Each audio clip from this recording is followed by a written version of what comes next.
Today I'm going to teach you how to increase row height in Google Sheets. This is a useful skill when you need more space for text or want to make your spreadsheet easier to read and more visually organized. First, open your browser and head to workspace.google.com. Once you're there, go ahead and log into your Google account. Make sure you're using the correct credentials associated with your workspace. After signing in, you'll land on your workspace dashboard where all your files and documents are stored. From the dashboard, locate and click on the spreadsheet where you want to increase the row height. This will open up your Google Sheet in the main editor view. Now you're ready to start adjusting those rows. There are actually two methods you can use to increase row height, and I'll walk you through both of them so you can choose whichever works best for your workflow. The first method is the quickest and most visual. Click on the row number on the left side of your spreadsheet to select the entire row. Once you've selected it, take a look at the top and bottom edges of that row number. You'll notice there's a thin line running along both the top and bottom. Position your cursor over the line at the bottom of the row number.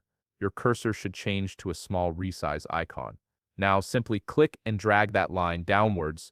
As you drag, you'll see the row expanding in real time. Release the mouse when you've reached your desired height. This method is great when you want to adjust heights quickly by eye. Now let's look at the second method, which gives you more precise control. Right-click on the row number you want to resize. A context menu will appear with several options. From this menu, click on Resize Row. A dialog box will pop up offering you two choices. You can select either Specify Row Height or Fit to Data. The Fit to Data option automatically adjusts the row to perfectly accommodate whatever content is inside it. But for this tutorial, let's click Specify Row Height. This allows you to enter an exact pixel value in the input field that appears. Type in your desired height. Something like 40 pixels works well for most cases. Once you've entered your value, click OK to apply the change. This method is perfect when you need consistent row heights across your spreadsheet or when you're following specific formatting guidelines. And there you have it. You now know two simple ways to increase row height in Google Sheets, giving you full control over your spreadsheet's appearance.